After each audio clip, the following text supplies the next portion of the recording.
ಎಲ್ಲರಿಗೂ ನಮಸ್ಕಾರ. ವಿಶ್ವಕರ್ಮ ಪರಂಪರೆ ಮತ್ತು ಬಸವಣ್ಣನವರ ಕುಲಜಾತಿ ವರ್ಣ ಈ ಸಂಬಂಧ ಕುರಿತಾಗಿ ನಾನು ಕಳೆದ ಒಂದು 15-20 ದಿವಸದಿಂದ ಒಂದು 6-7 ವಿಡಿಯೋಗಳಲ್ಲಿ ಈ ಚರ್ಚೆಯನ್ನು ಮಾಡ್ತಾ ಬಂದಿದ್ದೇನೆ. ಮೊದಲಿಗೆ 4 ವಿಡಿಯೋಗಳಲ್ಲಿ ವಿಶ್ವಕರ್ಮ ಪರಂಪರೆ ಮತ್ತು ಬ್ರಾಹ್ಮಣತ್ವ ಕುರಿತ ಚರ್ಚೆ ಮಾಡಿದ್ದೇನೆ. ಇನ್ನು 2 ವಿಡಿಯೋಗಳಲ್ಲಿ ಬಸವಣ್ಣನ ಪ್ರಶ್ನೆ ಕುರಿತು, ಕುಲಜಾತಿ ಕುರಿತು ಮಾತಾಡಿದ್ದೇನೆ. ಇದು ಕೊನೆಯ ವಿಡಿಯೋ. ಇದು ಈ ವಿಷಯ ಕುರಿತಾಗಿ ವಿಶ್ವಕರ್ಮ ಬ್ರಾಹ್ಮಣವಾದಿ ಕೆಲವು ಬುದ್ಧಿಜೀವಿಗಳು ಸೋಷಿಯಲ್ ಮೀಡಿಯಾಗಳಲ್ಲಿ ಕೆಲವು ವಿಚಾರವಾದಗಳನ್ನು ಮಂಡಿಸ್ತಾ ಬಂದಿದ್ದಾರೆ. ಅದರಲ್ಲಿ ನಾನು ಗಮನಿಸಿದ 2 ವ್ಯಕ್ತಿಗಳು, ಒಬ್ಬರು ಸಿದ್ದರಾಮ ಪಟ್ಟಣಶೆಟ್ಟಿ ಅಂತಕ್ಕಂಥವ್ರು, ಇನ್ನೊಬ್ಬರು ಡಾಕ್ಟರ್ ವಾಸುದೇವ ಬಡಿಗೇರ್ ಅಂತಕ್ಕಂಥವ್ರು. ಇವರ 2 ಉಪನ್ಯಾಸಗಳನ್ನು ಪಂಚಾನನ 62, ಇದು ವಾಸುದೇವ ಬಡಿಗೇರ್ ಅವರು ಭಾಗ 1 ಭಾಗ 2, ಇನ್ನೊಂದು 69 ಭಾಗ 1 ಭಾಗ 2 ಸಿದ್ದರಾಮ ಪಟ್ಟಣಶೆಟ್ಟಿ. ಈ 2 ವಿಡಿಯೋಗಳನ್ನು ನಾನು ಕೇಳಿದ್ದೇನೆ. ಕೇಳೋದಕ್ಕಿಂತ ಮುಂಚೆ ನನ್ನದೇ ಆದ ಕೆಲವು ವಿಚಾರಗಳನ್ನು ನಾನು ಶಾಸನಾಧಾರಗಳಿಂದ ಮತ್ತು ಬೇರೆ ಕೃತಿಗಳ ಆಧಾರದಿಂದ ಮಂಡಿಸ್ತಾ ಬಂದಿದ್ದೇನೆ. ಈಗ ಕೊನೆಯದಾಗಿ ಇವರ ಕೆಲವು ಅಂಶಗಳನ್ನು, ಅಂದರೆ ಈ ಸಿದ್ದರಾಮ ಪಟ್ಟಣಶೆಟ್ಟಿ ಮತ್ತು ವಾಸುದೇವ ಬಡಿಗೇರ್ ಇವರ ಕೆಲವು ವಿಚಾರಗಳನ್ನು ಸಹೃದಯರ ಗಮನಕ್ಕೆ ತರುತ್ತಾ ಅದಕ್ಕೆ ಸ್ವಲ್ಪ ಪ್ರತಿಕ್ರಿಯೆ ರೀತಿಯಲ್ಲಿ ಮತ್ತು ಅದರ ಮುಂದುವರೆದ ಭಾಗವಾಗಿ ಮತ್ತು ಇಡೀ ಒಟ್ಟು ಚರ್ಚೆಗೆ ಒಂದು ನಿರ್ಣಯವಾಗಿ ನಾನು ಈ ಕೊನೆಯ ವಿಡಿಯೋವನ್ನು ನಾನು ಮಂಡಿಸ್ತಾ ಇದ್ದೇನೆ. ಸಿದ್ದರಾಮ ಪಟ್ಟಣಶೆಟ್ಟಿಯವರ ಕೆಲವು ವಾದದ ಅಂಶಗಳನ್ನು ನಾವು ಗಮನಿಸ್ತಾ ಬರೋಣ. ಅವರು ಬಾಗೇವಾಡಿ ವಾಚನಾಲಯದಲ್ಲಿ ದೊರೆತ ಜೀವಣ್ಣ ಮಸಳೆ ಅವರ ಬಸವಣ್ಣನವರ ಪೂರ್ವಜರು ಎಂಬ ಗ್ರಂಥ, ರಾಣೆಬೆನ್ನೂರಿನ ಮೌನೇಶ್ವರಾಚಾರ್ಯ ಮತ್ತು ಹುಬ್ಬಳ್ಳಿಯ ಭೀಮಸೇನ ಬಡಿಗೇರ್ ಇವರು ಕಳಿಸಿದ ಗ್ರಂಥಗಳ ಜ್ಞಾನದ ಹಿನ್ನೆಲೆಯಿಂದ ಅವರು ವಿಶ್ವಕರ್ಮ ಪರಂಪರೆಯ ಬಗ್ಗೆ ಒಂದು ಅರಿವನ್ನು ತಿಳಿದುಕೊಂಡು ಆ ಮುಖಾಂತರ ಅವರು ಬಸವಣ್ಣನವರ ಕುಲಜಾತಿ ವಿಚಾರವನ್ನು ಅವರು ವಿಶ್ವಕರ್ಮಕ್ಕೆ ಕಟ್ಟಿ ಹಾಕುವ ಪ್ರಯತ್ನವನ್ನು ಮಾಡಿದ್ದಾರೆ. ಅಂದರೆ ಬಹಳ ಸ್ಪಷ್ಟವಾಗಿ ಬಸವಣ್ಣ ನಿಸ್ಸಂದೇಹವಾಗಿ ವಿಶ್ವಕರ್ಮ ಮೂಲದವನು ಅಂತ ಅವರು ವಿಚಾರವಾದವನ್ನು ಮಂಡಿಸಿದ್ದಾರೆ. ಅವರ 2 ವಿಡಿಯೋ ಭಾಗಗಳಲ್ಲಿ ನಾನು ಕಲೆಕ್ಟ್ ಮಾಡಿರ್ತಕ್ಕಂಥ ಕೆಲವು ಅಂಶಗಳನ್ನು ಹೇಳ್ತಾ ಹೋಗ್ತೇನೆ. 1, ಜಗತ್ತಿನಲ್ಲಿ ಮಾನವ ಜನಾಂಗ ಪ್ರಥಮದಲ್ಲಿ ಭಾರತದ ನದಿ ತೀರಗಳಲ್ಲಿ ಕಂಡಿತು. ಇದನ್ನು ಹೇಗೆ ನಂಬೋದು? ವಿಶ್ವದಲ್ಲಿ ಇಡೀ ಜಗತ್ತಿನ ಮಾನವ ಜನಾಂಗ ಮಧ್ಯ ಏಷ್ಯಾ ಭಾಗದಲ್ಲಿ ಹುಟ್ಟಿ ಅಲ್ಲಿಂದ ಅದು ಬೇರೆ ಬೇರೆ ಭೂಭಾಗಗಳಿಗೆ ಹಂಚಿ ಹೋಯಿತು ಅಂತಕ್ಕಂಥದ್ದು ಒಂದು ಇಲ್ಲಿಯವರೆಗೆ ಕಂಡುಕೊಂಡಂಥ ಇತಿಹಾಸ. ಆದರೆ ಇವರು ಹೇಳ್ತಾರೆ ಜಗತ್ತಿನಲ್ಲಿ ಮಾನವ ಜನಾಂಗ ಪ್ರಥಮದಲ್ಲಿ ಭಾರತದ ನದಿ ತೀರಗಳಲ್ಲಿ ಕಂಡಿತು ಅಂತ ಹೇಳ್ತಾರೆ. ವಿಶ್ವ ಸೃಷ್ಟಿಗೂ ಮುನ್ನ ಓಂಕಾರವಿದ್ದು ಇದರಿಂದ ಆಕಾಶ, ವಾಯು ಮುಂತಾದ ಪಂಚಭೂತಗಳು ಹುಟ್ಟಿದವಂತ ಪೌರಾಣಿಕ ಕಲ್ಪನೆಗಳನ್ನು ಹೇಳ್ತಾರೆ. ವಿಶ್ವಕರ್ಮನಿಂದ ಪ್ರಥಮವಾಗಿ ಶಿವ ಗೋಚರಿಸಿದ ಇವನು ಕಮ್ಮಾರ, ಆಮೇಲೆ 2ನೇದು ವಿಷ್ಣು, 3ನೇ ಬ್ರಹ್ಮ, 4ನೇದು ಇಂದ್ರ, 5ನೇ ಸೂರ್ಯ, ಇವರು ಪಂಚವೃತ್ತಿ ಜನಕರು ಅಂತ ಹೇಳ್ತಾರೆ. ಅಂದ್ರೆ ವಿಶ್ವಕರ್ಮನಿಂದ ಪ್ರಥಮವಾಗಿ ಶಿವ ಗೋಚರಿಸಿದ ಅಂತ. ಇದನ್ನ ನಮ್ಮ ಶೈವ ಮತ್ತು ವೀರಶೈವ ಚಿಂತಕರು ಇಂಥ ಅಂಶಗಳನ್ನು ಗಮನಿಸಬೇಕು. ಇವು ಇಡೀ ಪೌರಾಣಿಕ ಕಲ್ಪನೆಗಳನ್ನಾದರೂ ಕೂಡ ಅವುಗಳನ್ನು ಯಾವ ರೀತಿಯಾಗಿ ಒಂದು ಜನಕುಲಕ್ಕೆ ಅದನ್ನು ಹೊಂದಿಸಿ ತಿರುಚಿ ಹೇಳ್ತಾ ಇದ್ದಾರೆ ಅನ್ನೋದನ್ನು ನಾವು ಇಲ್ಲಿ ಮುಖ್ಯವಾಗಿ ಗಮನಿಸಬೇಕು. 4ನೇದು ಮೂಲ ವೈದಿಕರೇ ಈ ಪಂಚಾಳರು, ವೈಷ್ಣವ ಬ್ರಾಹ್ಮಣರಿಗಿಂತ ಮೊದಲಿನವರು ಇವರು, ಶೈವ ವೈಷ್ಣವ ಬೌದ್ಧ ಜೈನ ಇವೆಲ್ಲ ಯಾವನಲ್ಲಿ ಒಳಗೊಂಡಿವೆಯೋ ಅವನೇ ವಿಶ್ವಕರ್ಮ ಅಂತ. ಇವೆಲ್ಲ ಒಂದು ರೀತಿಯಲ್ಲಿ ಈ ವಿಶ್ವಕರ್ಮ ಬ್ರಾಹ್ಮಣವಾದದ ಪರವಾಗಿ ನಿಂತು ಅದರ ಪೂರ್ವಗ್ರಹದ ಹಿನ್ನೆಲೆಯಲ್ಲಿ ಮಾತಾಡ್ತಕ್ಕಂಥ ಮಾತುಗಳಿವು. ಬಹಳ ವಿಚಾರವನ್ನ ಅಥವಾ ಇತಿಹಾಸವನ್ನ ವಸ್ತುನಿಷ್ಠವಾಗಿ ಅಬ್ಸರ್ವ್ ಮಾಡಿ ಮಾತಾಡ್ತಕ್ಕಂಥ ಮಾತುಗಳಾದ್ರೆ ಹಿಂಗ್ ಬರಲ್ಲ. ಮೂಲ ವೈದಿಕರೇ ಈ ಪಂಚಾಳರು, ವೈಷ್ಣವ ಬ್ರಾಹ್ಮಣರಿಗಿಂತ ಮೊದಲಿನವರು ಇವರು, ಶೈವ ವೈಷ್ಣವ ಬೌದ್ಧ ಜೈನ ಇವೆಲ್ಲ ಯಾವನಲ್ಲಿ ಒಳಗೊಂಡಿವೆ ಅವನೇ ವಿಶ್ವಕರ್ಮ ಅಂತ ಈಗ ಹೇಳ್ತಾ ಇದ್ದಾರಲ್ಲ, ಇವು ಪಕ್ಕ ವಿಶ್ವಕರ್ಮ ಬ್ರಾಹ್ಮಣವಾದಿಗಳು ಸೃಷ್ಟಿ ಮಾಡಿರ್ತಕ್ಕಂಥ ವಿಚಾರಗಳು. ಅವುಗಳನ್ನ ಒಪ್ಪಿಕೊಂಡು ಇವರು ಮಾತಾಡ್ತಾ ಇದ್ದಾರೆ. ಆದರೆ ವಸಾಹತೋತ್ತರ ಕಾಲದಲ್ಲಿ ಮತ್ತು ವಸಾಹತು ಪೂರ್ವ ಕಾಲದಲ್ಲಿ ಕೂಡ ವಿದೇಶಿಯರು ಬಂದು ಭಾರತದ ಸಂಸ್ಕೃತಿ ಪರಂಪರೆಗಳನ್ನು ಅಧ್ಯಯನ ಮಾಡಲಿಕ್ಕೆ ಪ್ರಯತ್ನ ಮಾಡಿದ್ದಾರೆ. ಮೋನಿಯರ್ ವಿಲಿಯಮ್ಸ್ ಇರ್ಬೋದು ಅಥವಾ ಹಕ್ಸ್ಲೆ ಇರ್ಬೋದು, ಇನ್ನು ಯಾರ್ಯಾರು ಬೇರೆ ಬೇರೆ ಜನಗಳು, ಅನೇಕ ಜರ್ಮನ್ ವಿದ್ವಾಂಸರು ಬಂದಿದ್ದಾರೆ. ಅವರೆಲ್ಲರೂ ವೇದ ಉಪನಿಷತ್ತು ಎಲ್ಲಗಳನ್ನು ಜಾಲಾಡಿದ್ದಾರೆ. ಅವರು ಯಾರೂ ಕಟ್ಟಿಕೊಡದಂಥ ಒಂದು ಚರಿತ್ರೆಯನ್ನು ನಮ್ಮ ವಿಶ್ವಕರ್ಮ ಬ್ರಾಹ್ಮಣವಾದಿಗಳು ಹೇಳ್ತಾ ಇದ್ದಾರೆ. ಅದನ್ನು ಇವರು ಒಪ್ಪಿಕೊಂಡು ಸಿದ್ದರಾಮ ಪಟ್ಟಣಶೆಟ್ಟಿ ಅಂತವರು ಈ ರೀತಿ ಮಾತಾಡ್ತಾ ಅದಕ್ಕೊಂದು ಪ್ರಚಾರ ಕೊಡ್ತಾ ಹೋಗ್ತಾರೆ. ಆಮೇಲೆ ಜಗತ್ತಿನ ಎಲ್ಲ ಧರ್ಮಗಳ ತಾಯಿ ಬೇರು ವಿಶ್ವಕರ್ಮ, ಮನುಕುಲದ ದೇವರೇ ವಿಶ್ವಕರ್ಮ, ಜಗತ್ತಿನಲ್ಲಿ ಎಲ್ಲರೂ ವಿಶ್ವಕರ್ಮನ ಮಕ್ಕಳು ಮತ್ತು ವಿಶ್ವಕರ್ಮ ಧರ್ಮೀಯರು ಅಂತ. ಹಿಂಗಾದ್ರೆ ಮತ್ತೆ ವಿಶ್ವದಲ್ಲಿ ಬೌದ್ಧ ಅಥವಾ ಇಸ್ಲಾಂ ಅಥವಾ ಕ್ರಿಶ್ಚೈನ್ ಈ ಧರ್ಮಗಳೆಲ್ಲ ಹುಟ್ಟಬಾರ್ದಿತ್ತು. ಎಲ್ಲವೂ ವಿಶ್ವಕರ್ಮ ಧರ್ಮಗಳೇ ಆಗಿಬಿಡ್ಬೇಕಿತ್ತು. ಎಲ್ಲ ಧರ್ಮಗಳಿಗೂ ವಿಶ್ವಕರ್ಮವೇ ಮೂಲ ಅನ್ನೋದಾಗಿದ್ರೆ ವಿಶ್ವಕರ್ಮ ಧರ್ಮ ಅಷ್ಟೇ ಜಗತ್ತಿನಲ್ಲಿ ಇರಬೇಕಿತ್ತು. ಬೇರೆ ಯಾವ ಧರ್ಮ ಪರಂಪರೆಗಳು ಸಂಸ್ಕೃತಿಯ ವಿಭಿನ್ನತೆಗಳು ಹುಟ್ಟಲೇಬಾರ್ದಿತ್ತು ಅದು. ಆಮೇಲೆ ಲಿಂಗದ ಪೀಠ ಗಾಯತ್ರಿ ಸೂಚಕ, Gayatri plus Vishwakarma equals to ಇಷ್ಟಲಿಂಗ ಅಂತ ಹೇಳ್ತಾರೆ ಅವರು. ನೋಡಿ, ಗಾಯತ್ರಿ ಮತ್ತು ವಿಶ್ವಕರ್ಮ ಈಕ್ವಲ್ಸ್ ಟು ಇಷ್ಟಲಿಂಗ ಅಂತಾರೆ. ನಮ್ಮ ಶೈವ ವೀರಶೈವ ಪರಂಪರೆಯಲ್ಲಿ ಶಿವಶಕ್ತಿ, ಇದನ್ನ ಅವರು ತಾಂತ್ರಿಕ ಇತಿಹಾಸ ಗೊತ್ತಿಲ್ಲ ಅವರಿಗೆ. ಸಿದ್ದರಾಮ ಪಟ್ಟಣಶೆಟ್ಟಿಯವರಿಗೆ ಈ ದೇಶದ ತಾಂತ್ರಿಕ ಇತಿಹಾಸ ಗೊತ್ತಿಲ್ಲ, ತಾಂತ್ರಿಕ ಸಂಸ್ಕೃತಿ ತತ್ವಜ್ಞಾನ ಗೊತ್ತಿಲ್ಲ ಅಂತ ನನಗೆ ಅನಿಸ್ತದೆ.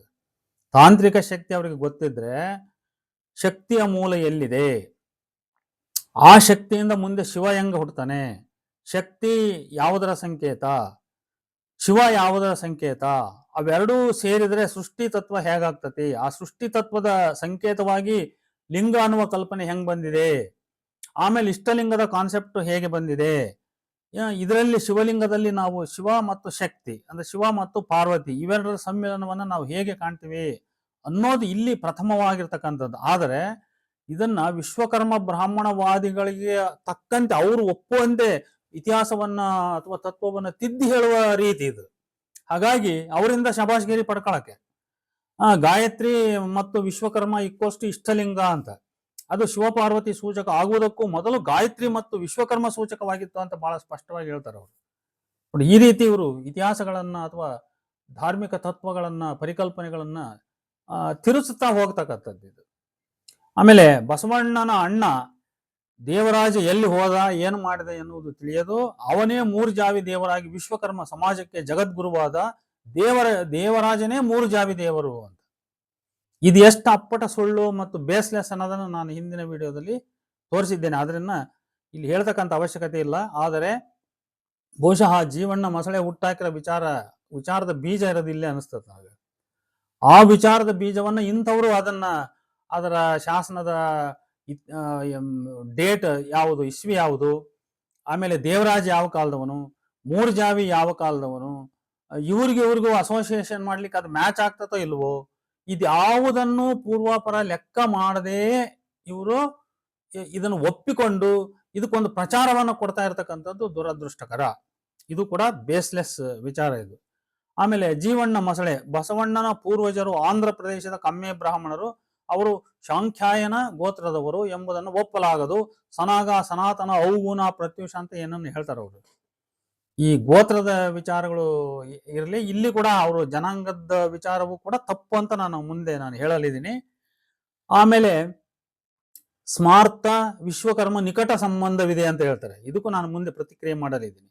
ಬಸವಣ್ಣ ವಿಶ್ವ ಬ್ರಾಹ್ಮಣ ಹೆಂಗ ಅಂತ ಇವರು ಅದನ್ನ ಸಾಧಿಸಿ ತೋರಿಸ್ಬೇಕಲ್ಲ, ಅವನು ಹೆಂಗಪ್ಪ ವಿಶ್ವ ಬ್ರಾಹ್ಮಣ ಅಂತ. ಆಮೇಲೆ ಇದನ್ನು ಸ್ಮಾರ್ತ ವಿಶ್ವಕರ್ಮ ಸಂಬಂಧದ ಬಗ್ಗೆ ನಾನು ಮುಂದೆ ಮಾತಾಡ್ತೀನಿ, ಮತ್ತೆ ಮಾತು ರಿಪೀಟ್ ಆಗಬಾರ್ದು ಆದ್ರಿಂದ. ಆಮೇಲೆ ಇವು ವಿಶ್ವಕರ್ಮ, ಇದ್ರ ಬಗ್ಗೆನೂ ಮಾತಾಡ್ತೀನಿ. ಮಂಡಿಗೆಯ ಮಾದರಸ, ಮಂಡಿಗೆ ಎಂಬ ಊರು ಜೇವರ್ಗಿ ತಾಲೂಕಿನಲ್ಲಿದೆ ಅಂತ. ಇವ್ರು ಮಂಡಿಗೆ ಅಂದ್ರೆ ಅದು ಶಾಸನಗಳಲ್ಲಿ ಬೇರೆ ರೀತಿ ಒಂದು ಅಂಗಡಿ ಅನ್ನೋ ಇದು ಬರ್ತೈತಿ ಅಂತ ಹೇಳಿ ಕಲಬುರ್ಗಿ ಅವರು ಅದೆಲ್ಲ ಗುರುತಿಸಿದ್ದಾರೆ. ನಾವು ಕೂಡ ಮಂಡಗೆ ಅನ್ನೋ ಪದವನ್ನ, ಹಾಲು ಮಂಡಗೆ, ನಮ್ಮ ಕಡೆ ದಳಳಿ ಮಂಡಿ ಅಂತ ಪದ ಬರ್ತೈತೆ, ಅಂಗಡಿಗಳಿಗೆ ಮಂಡಿಗೆ ಅಂತಾರೆ. ಆ ಮಂಡಿಗೆ ಅನ್ನೋದು ಅವರು ವ್ಯಾಪಾರಸ್ಥರು ಇರ್ಬೋದು ಉದ್ಯೋಗದಲ್ಲಿ ಅಂತ ಕಲಬುರಗಿ ಅಂತ ವಿದ್ವಾಂಸರು ಅದನ್ನು ಗುರುತಿಸಿದ್ದಾರೆ. ಆದ್ರೆ ಇವರು ಮಂಡಿಗೆ ಅನ್ನೋ ಒಂದು ಊರು ಜೇವರ್ಗಿ ತಾಲೂಕಲ್ಲಿದೆ, ಆ ಮೂಲದಿಂದ ಬಂದಿರ್ಬೋದು ಅಂತಾನೆ ಹೇಳ್ತಾರೆ. ಅದು ಯಾವುದಾದ್ರೂ ಇರಲಿ. ಇನ್ನ ಮಾದರಸನಿಗೆ ಮೊದಲ ಲಗ್ನ 1818 ಕಪ್ಪಡೆಯ ಚೆನ್ನಮ್ಮನೊಂದಿಗೆ ಈಕೆ ದೇವರಸನನ್ನ ಹೆತ್ತು ಒಂದೆರಡು ತಿಂಗಳಲ್ಲಿ ತೀರಿ ಹೋದಳು. ನಂತರ ಇಂಗಳೇಶ್ವರದ ಮಾದಲಾಂಬಿಕೆಯನ್ನು 1120ರಲ್ಲಿ ಲಗ್ನವಾದನು.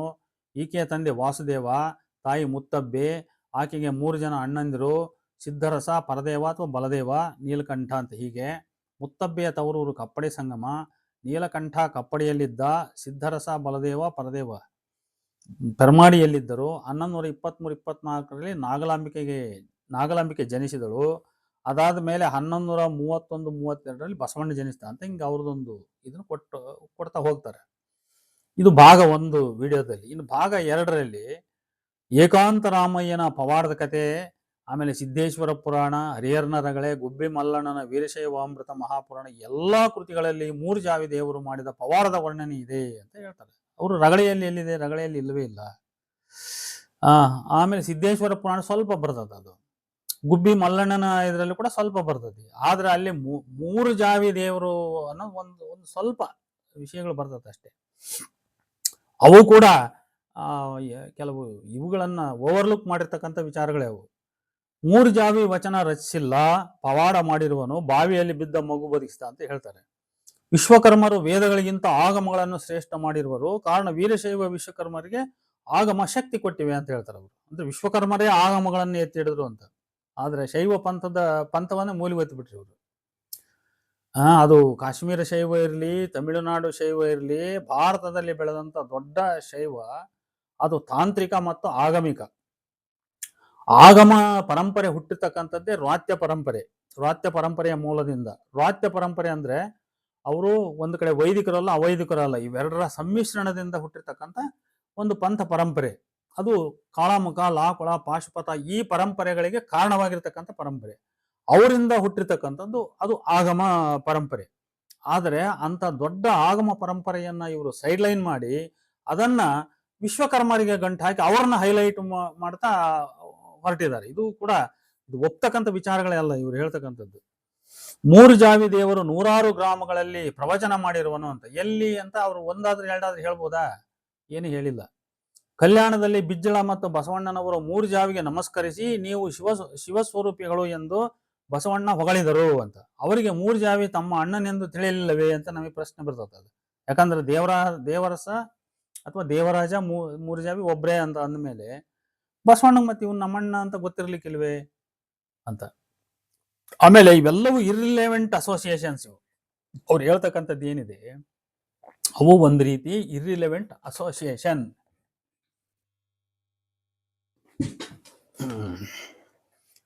ಒಂಥರ ಅಸಂಬದ್ಧವಾಗಿರ್ತಕ್ಕಂಥ, ಒಂದಕ್ಕೊಂದು ತಾಳೆ ಇಲ್ಲದಕ್ಕಂಥ ಕೆಲವು ಸಮೀಕರಣಗಳನ್ನು ಅವರು ಒಪ್ಪಿಕೊಂಡು, ಅದು ನಿಜ ಅಂತ ಒಪ್ಪಿಕೊಂಡು ಹೇಳಿರ್ತಕ್ಕಂಥ ಮಾತುಗಳಿವು. ಆಮೇಲೆ ಬಸವಣ್ಣನ 1ನೇ ಲಗ್ನ ಗಂಗಾಂಬಿಕೆ ಜೊತೆಗೆ ಮಂಗಳವೇಡಿಯಲ್ಲಿ ಆಯಿತು. 2ನೇ ಲಗ್ನವನ್ನು ನೀಲಾಂಬಿಕೆ ಜೊತೆ ದೇವರಾಜನೇ ಮೇದೂರಲ್ಲಿ ಮಾಡಿಸಿದ. ಮೇದೂರಲ್ಲಿ ಬಸವ ಜಯಂತಿ ದಿವಸ ಬೆಳ್ಳಿಗಾವಿಯಿಂದ ಬಸವಣ್ಣನ ಕಡೆಯವರು ಮೇದೂರಿಗೆ ಬಂದು ಲಗ್ನ ಮಾಡುವ ಪರಂಪರೆ ನಡೆದುಕೊಂಡು ಬಂದಿದೆ ಅಂತ ಹಿಂಗೆಲ್ಲ ಹೇಳ್ತಾರೆ.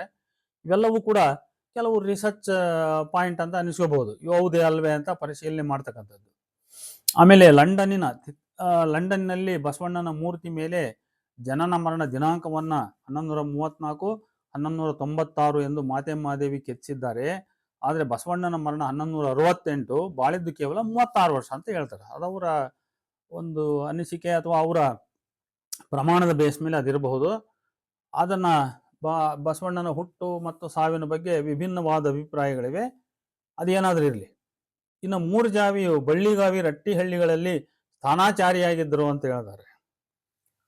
ಬಳ್ಳಿಗಾವಿಯಲ್ಲಿ ಸ್ಥಾನಾಚಾರಿಯಾಗಿದ್ರು ಅನ್ಲಿಕ್ಕೆ ಬಳ್ಳಿಗಾವಿಯ ಶಾಸನಗಳಲ್ಲಿ ಎಲ್ಲಾದ್ರೂ ದಾಖಲೆ ಇದೆ ಅಂತ ನೋಡ್ಬೇಕು.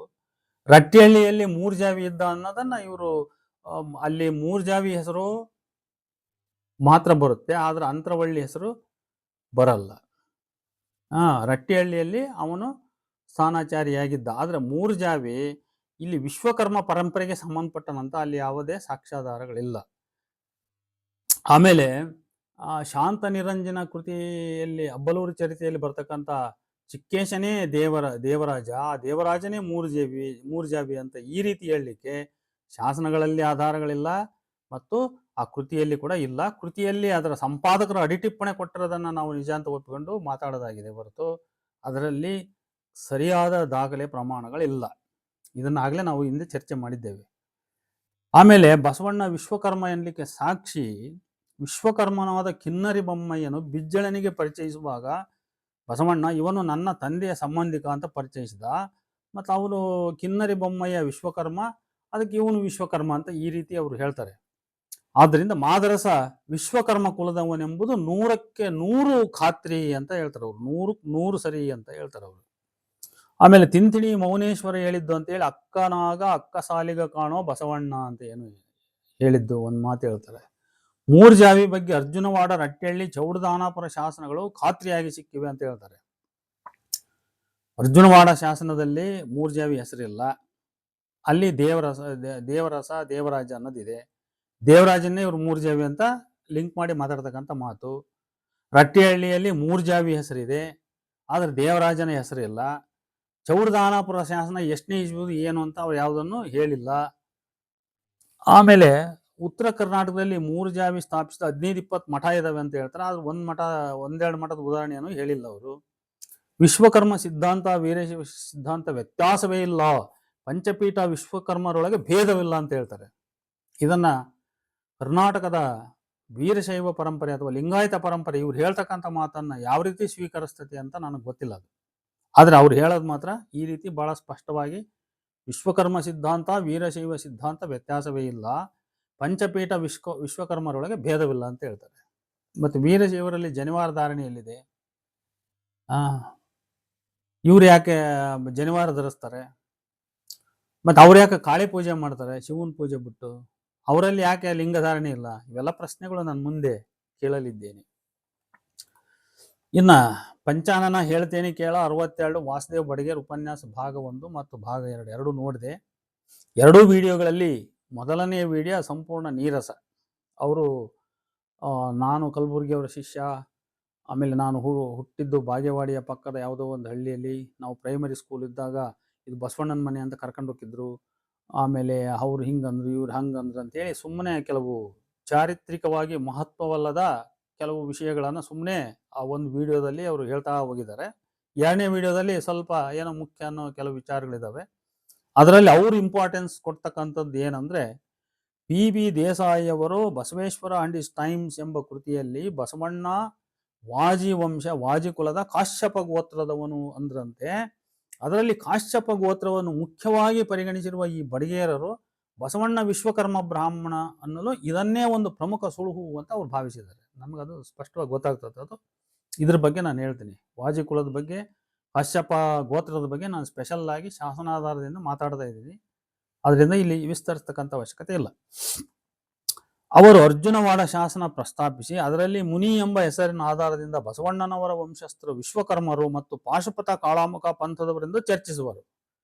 ನೋಡಿ, ಇವೆಲ್ಲವೂ ಎಷ್ಟು ಇರಿಲೆವೆಂಟ್ ಅಂತ ನಾವು ಗಮನಿಸಬೇಕು. ಇಡೀ 10-11ನೇ ಶತಮಾನದ ಶಾಸನಗಳಿಂದ 18ನೇ ಶತಮಾನದವರೆಗೂ ನಾನು ನೋಡ್ತಾ ಬಂದಿದ್ದೇನೆ. ಎಲ್ಲಿ ಕೂಡ ವಿಶ್ವಕರ್ಮರಿಗೆ ಮುನಿ ಅಂತಕ್ಕಂಥ ಹೆಸರು ಇರೋದಿಲ್ಲ. ಆಮೇಲೆ ಕಾಳಾಮುಖ, ಪಾಶುಪತ, ಲಾಕುಳ ಈ ಪಂಥ ಪರಂಪರೆಗಳಿಗೆ ವಿಶ್ವಕರ್ಮರಿಗೆ ನೇರವಾದ ಸಂಬಂಧ ಇದ್ದು ಅಖಂಡ ಕಾಳಾಮುಖ ಪರಂಪರೆಯೇ ವಿಶ್ವಕರ್ಮರದು ಅನ್ನಕ್ಕೆ ಎಲ್ಲಿ ಆಧಾರಗಳೇ ಇಲ್ಲ.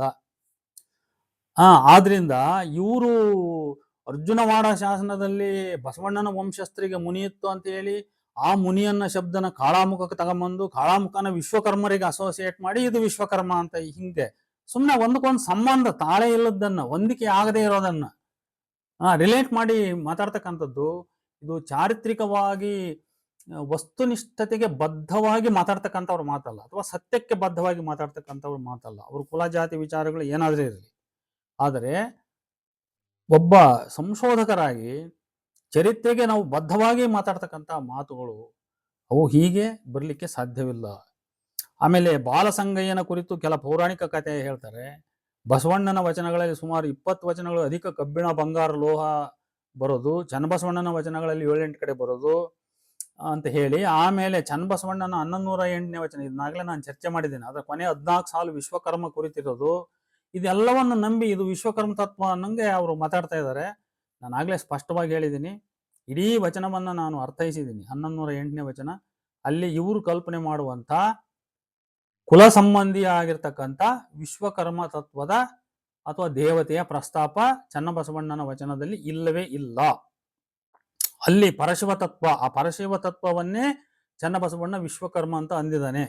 ಇವರು ಇದನ್ನೆಲ್ಲವನ್ನು ಒಂದು ಜಾತಿ ಸಮುದಾಯದ ಮೂಸೆಯಿಂದ ನೋಡಿ ಹಿಂಗೆ ಇತಿಹಾಸಕ್ಕೆ ಬೇರೆ ಬಣ್ಣವನ್ನ, ತಮ್ಮ ವಿಶ್ವಕರ್ಮ ಬಣ್ಣವನ್ನ ಲೇಪಿಸುವ ಪ್ರಯತ್ನವನ್ನು ಇವರು ಬಹಳ ಸ್ಪಷ್ಟವಾಗಿ ಮಾಡಿರೋದು ನಮ್ಗೆ ಗೊತ್ತಾಗ್ತದೆ.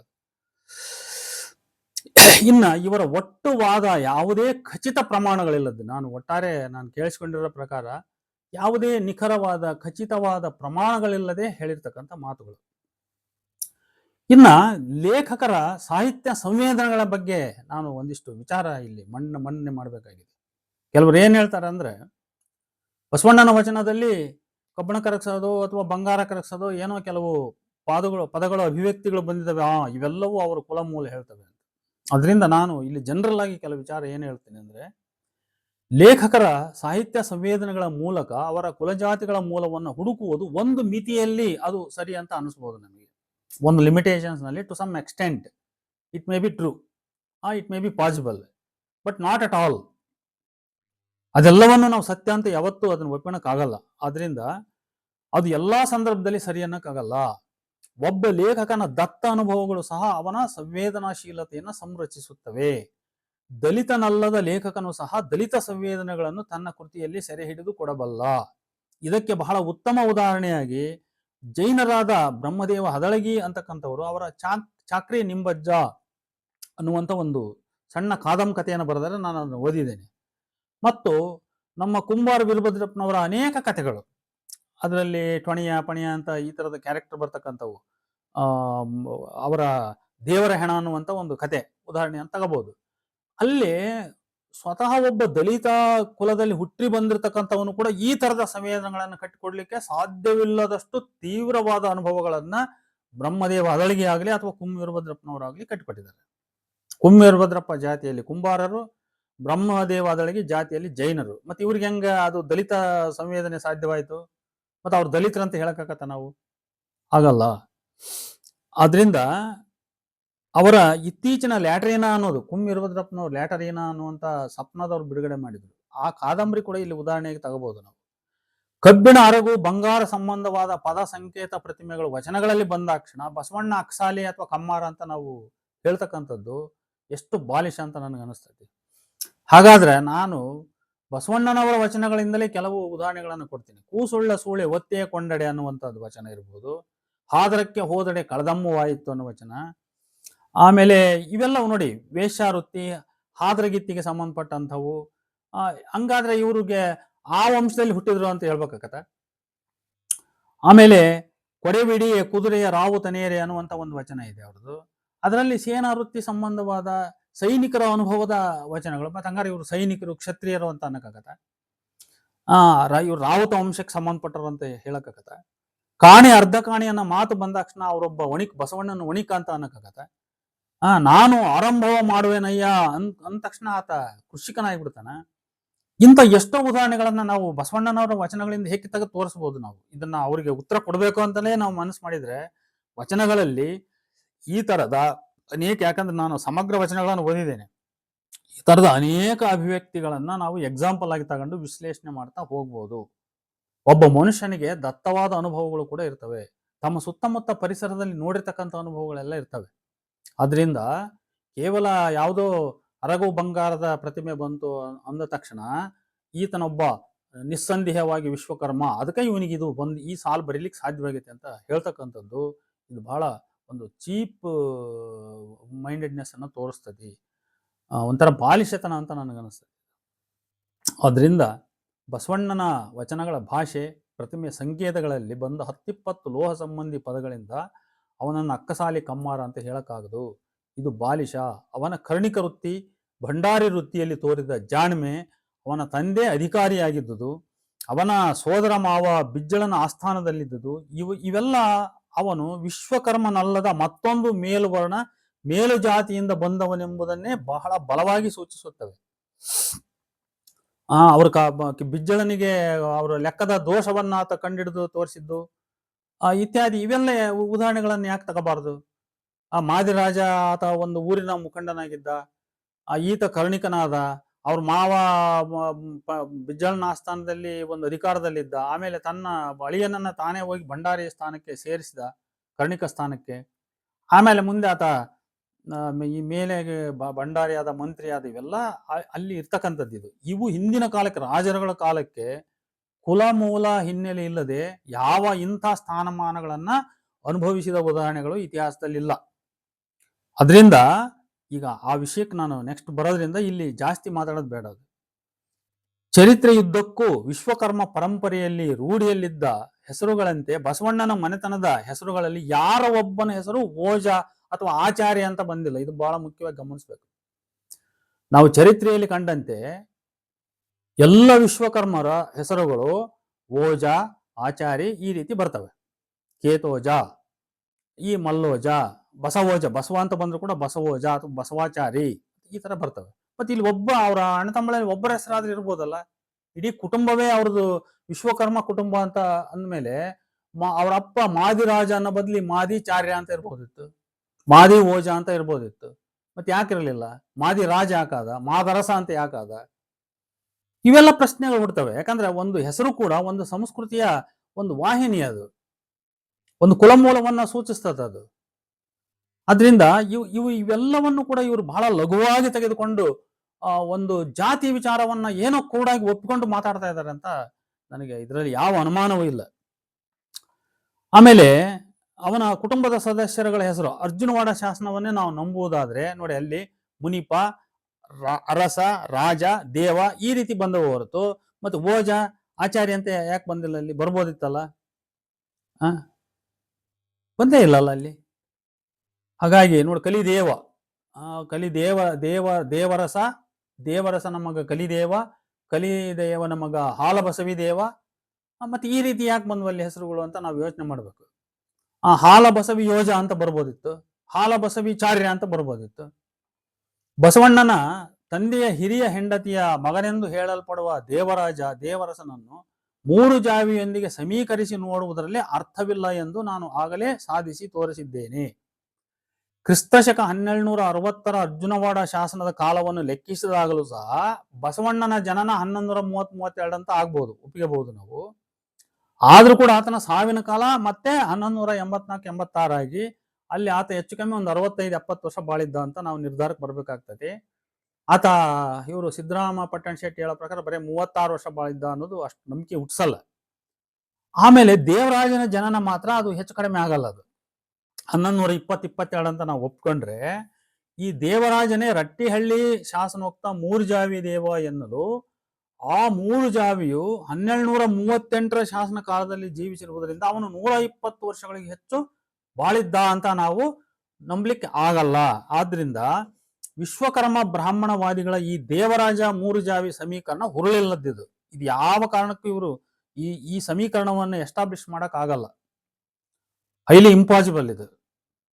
ಅದರಿಂದ ಇದು ಸುಳ್ಳು, ಇವೆಲ್ಲ ಸುಳ್ಳು ಹುಸಿ ನಂಬಿಕೆಗಳಿಂದ ಹೊರಟಿರ್ತಕ್ಕಂಥ ವಾದಗಳಿವು. ಆಮೇಲೆ ಡಾಕ್ಟರ್ ವಾಸುದೇವ ಬಡಿಗೇರವರ ಹೇಳತೇನೆ ಕೇಳ 62 ಭಾಗ 1-2 ವಿಡಿಯೋ ಕೇಳಲಾಗಿ ಅವರು ವಿಡಿಯೋ 2ರಲ್ಲಿ PB ದೇಸಾಯಿ ಬಸವಣ್ಣನ ವಾಜಿವಂಶದ ಕಾಶ್ಯಪ ಗೋತ್ರವನ್ನು ಎಂದು ಹೇಳಿದಾಕ್ಷಣ ಇದು ನಂಬಲರ್ಹ ಎಂದು ಎನಿಸಿ ಕಾಶ್ಯಪ ಗೋತ್ರ ಎಂದರೆ ಬಸವಣ್ಣ ಒಬ್ಬ ವಿಶ್ವಕರ್ಮನೇ ಎಂದು ಅವರು ನಿರ್ಣಯಕ್ಕೆ ಬಂದಿರುವರು. ಆದರೆ ಶಾಸನಾಧಾರಗಳನ್ನು ಹುಡುಕಿ ನೋಡಿದರೆ ವಾಜಿಕುಲ ವಾಜಿವಂಶ ಎಂಬುದು ವಿಶ್ವಕರ್ಮರಿಗೆ ಸೇರಿದ್ದಲ್ಲವೇ ಅಲ್ಲ. ವಾಜಿಕುಲದವರು ಮುಖ್ಯವಾಗಿ ಆಳುವ ವರ್ಗವಾದ ಕ್ಷತ್ರಿಯ ರಾಜರು, ಮಾಂಡಳಿಕರು ಮತ್ತು ಬ್ರಾಹ್ಮಣರ ಕರ್ಣಿಕರು ಆಗಿರುವ ಸಂಭವನೀಯತೆ ಹೆಚ್ಚು. ಈ ಕುರಿತು ಸಾಕಷ್ಟು ಶಾಸನೋಲ್ಲೇಖಗಳು ಲಭ್ಯ. ಅದೇ ರೀತಿ ಕಾಶ್ಯಪ ಗೋತ್ರವು ಸಹ ಕೇವಲ ವಿಶ್ವಕರ್ಮರಿಗಾಗಲಿ ಅಥವಾ ವಾಜಿಕುಲದವರಿಗಾಗಲಿ ಮೀಸಲಾಗಿಲ್ಲ ಎಂಬುದು ಶಾಸನಾಧಾರಗಳಿಂದ ತಿಳಿಯಬಹುದು. ನಾವು ಅದು ಸ್ಪಷ್ಟವಾಗ್ತದೆ. ಸಾಕಷ್ಟು ಶಾಸನೋಲ್ಲೇಖಗಳಿವೆ, ಅದನ್ನು ಹುಡುಕ್ತಾ ಹೋದ್ರೆ. ಆದರೆ ಕೆಲವು ಶಾಸನೋಲ್ಲೇಖಗಳನ್ನು ನಾನು ಇಲ್ಲಿ ಒಂದು ಚರ್ಚೆಯ ಉದ್ದೇಶಕ್ಕೋಸ್ಕರ ಪ್ರಾತಿನಿಧಿಕವಾಗಿ ನಾನು ನೀಡ್ತಾ ಇದ್ದೇನೆ. ಮೊದಲು ಎಪಿಗ್ರಾಫಿಯಾ ಕರ್ನಾಟಕ 3 ಸಂಪುಟ 3 ಪುಟ 37 ಕ್ರಿಸ್ತಶಕ 1320 ರಾಘವಪುರ ಗುಂಡ್ಲುಪೇಟೆ ತಾಲೂಕು 3ನೇ ಹೊಯ್ಸಳ ಬಲ್ಲಾಳನ ಆಳ್ವಿಕೆ. ನೋಡು, ಕಾಶ್ಯಪಿ ಕುಲ ಅನ್ನೋದು ಪದ ಇಲ್ಲಿ ಬರ್ತದೆ. ಛಲದಿಂ ರಾಮನೇ ಲಕ್ಷ್ಮಣಾಗ್ರಜನಿವಂ ಸೌಭಾಗ್ಯದಿಂ ರಾಮನೇ ತಳದಿಂ ರಾಘವ ನಂದನಂ ದ್ವಿಜ ಪವಿತ್ರೋತ್ತಂಸನಂ ಕಾಶ್ಯಪಿ ಕುಲಜಂ ರಾಜಿಸುವಂ ಕಳಾಭರಿತನೇ ಶ್ರೀ ಮಾಧವೇಂದ್ರ ಪ್ರಿಯಂ ಚಲಪೀತಾಂಬರವಂತನೇಯನೇ ಹೆಸರ್ ಶ್ರೀಮಂತ್ರಿ ನಾರಾಯಣಂ ಅಂತ ಬಂತು ನೋಡಿ. ಶ್ರೀಮಂತ್ರಿ ನಾರಾಯಣಂ, ದ್ವಿಜ ಬ್ರಾಹ್ಮಣ, ಅವನು ಮಂತ್ರಿಯಾಗಿದ್ದಾನೆ. ಇವನು ಕಾಶ್ಯಪ ಕುಲದವನಿಲ್ಲಿ. ಇಲ್ಲಿ ವಾಜವಂಶ ಅಂತ ಬಂದಿಲ್ಲ, ಕಾಶ್ಯಪ ಕುಲ ಗೋತ್ರನೇ ಇಲ್ಲಿ ಕುಲ ಅಂತ ಹೇಳಿದ ಇವನು. ನೋಡಿ, ಅವನು ಬ್ರಾಹ್ಮಣ ಕುಲದಲ್ಲಿ ಬ್ರಾಹ್ಮಣ, ಪೊಸಿಷನ್ನಲ್ಲಿ ಅವನು ಮಂತ್ರಿ. ಅವನು ಅಕ್ಸಾಲಿ ಅಲ್ಲ, ಅವನು ಕಮ್ಮಾರ ಅಲ್ಲ, ಅವನು ಬಡಗಿ ಅಲ್ಲ, ಅವನು ಯಾವುದೇ ಓಜ ಪಾಜ ಅಂತ ಹೆಸರಿಟ್ಕೊಂಡವನಲ್ಲ. ಅವನು ಶ್ರೀಮಂತ್ರಿ ನಾರಾಯಣಂ. ಮುಂದಕ್ಕೆ ಹೋಗೋಣ. ಎಪಿಗ್ರಾಫಿಯ 4, ಪುಟ 556, ಪಿರಿಯಾಪಟ್ಟಣ, ಕ್ರಿಸ್ತಶಕ 15, ಬೆಟ್ಟದ ಮಲ್ಲಿಕಾರ್ಜುನ ದೇವರ ಸ್ಥಾನಿಕ ಕಾಶ್ಯಪ ಕೌಶಿಕ ಪ್ರೋಕ್ತ ಭಾರದ್ವಾಜಾಶ್ರಮ ಎಂಬ ಮಾತುಗಳು ಅಲ್ಲಿದ್ದಾವೆ. ಇನ್ನು ಎಪಿಗ್ರಾಫಿಯ 5, ಸೋಮನಾಥಪುರ, ಕ್ರಿಸ್ತಶಕ 1497, ಶಿಲಾಶಾಸನ, ಸಂಸ್ಕೃತ ಭಾಷೆಯಲ್ಲಿದೆ. ಕಾಶ್ಯಪ ಕೃಷ್ಣನಂದನ ದ್ವಿಜ ಕಾಶ್ಯಪ ಭಟ್ಟೋತ್ರ ವೃತ್ತಿಮೇಕಾಂ ಶುಮಶ್ನುತೆ. ಇದು ಸಂಪೂರ್ಣ ಬ್ರಾಹ್ಮಣಮಯವಾದ ಶಾಸನ ಇದು. ಅದನ್ನ ಶಾಸನ ಪೂರ್ವ ಓದಿಬಿಟ್ರೆ ಇಡೀ ಬ್ರಾಹ್ಮಣ ಸಂಸ್ಕೃತಿಯೇ ಆ ಶಾಸನದಲ್ಲಿದೆ. ಅನೇಕ ಗೋತ್ರ ಹೆಸರುಗಳು, ಗೋತ್ರಗಳಂತೂ ಸಾಕಷ್ಟು. ಅದನ್ನು ಕಣ್ಣು ತೆಗೆದು ನಾವು ಶಾಸನಗಳನ್ನು ನೋಡಿದ್ರೆ ಇಡೀ ಬ್ರಾಹ್ಮಣ ಸಂಸ್ಕೃತಿ ನಮ್ಗೆ ಅರ್ಥ ಆಗತ್ತೆ. ಎಲ್ಲೂ ಕೂಡ ಈ ಗೋತ್ರ ಪ್ರವರ, ಆಮೇಲೆ ಋಕು ಶಾಖೆ, ಯಜುಶ್ ಶಾಖೆ, ಆ ಶಾಖೆ, ಈ ಶಾಖೆ ಅಂತ ಏನು ಬರ್ತಾವಲ್ಲ ಸಾಕಷ್ಟು, ಅಲ್ಲೆಲ್ಲೂ ವಿಶ್ವಕರ್ಮ ಬ್ರಾಹ್ಮಣ ಅನ್ನೋದು ಒಂದು ಸಿಂಗಲ್ ಪದ ಎಲ್ಲೂ ಸಿಗಲ್ಲ. ಅಲ್ಲಿ ವಿಶ್ವಕರ್ಮ ಬ್ರಾಹ್ಮಣರು ಋಕು ಶಾಖೆಯವರು ಅಥವಾ ಯಜುಶ್ ಶಾಖೆಯವರು ಅಥವಾ ಇಂಥ ಗೋತ್ರದವರು, ಕಾಶ್ಯಪ ಗೋತ್ರದವರು ಅಥವಾ ಇನ್ನೊಂದು ಗೋತ್ರದವರು ಅಂತ ಎಲ್ಲೂ ಸಾಕ್ಯಲ್ಲ. ಅಥವಾ ಇವರು ಮನು ಮಾಯಾ ಅಲ್ಲಿ ಯಾವ ಪ್ರಸ್ತಾಪನೆ ಬರಲ್ಲ ಅಲ್ಲಿ. ಆದ್ರಿಂದ ಇವರು ಯಾವುದೋ ಒಂದು ಇತಿಹಾಸವನ್ನು ಕಟ್ಟಿ ಅದನ್ನು ತಗೊಂಬಂದು ಎಲ್ಲೆಲ್ಲೋ ಬೆರೆಸಿ ಅದಕ್ಕೆ ಏನೇನೋ ಹೇಳ್ತಕ್ಕಂಥ ಕಂತೆ ಪುರಾಣಗಳು ಇವು ಸಮಂಜಸವಲ್ಲ. ಇವು ಹಿಸ್ಟ್ರಿನ ಗಬೆರಿಸ್ತಕ್ಕಂಥ ವಿಚಾರಗಳು ಅಷ್ಟೇ ಇವು. ಆಮೇಲೆ ಬಳ್ಳಾರಿ ಜಿಲ್ಲೆ ಜಕ್ಕೇರಿ ವೀರಭದ್ರನ ಗುಡಿಯ ಮುಂದೆ ಕ್ರಿಸ್ತಶಕ 1119 ಚಾಳುಕ್ಯ ತ್ರಿಭುವನ ಮಲ್ಲನ ಕಾಲ ಇದು.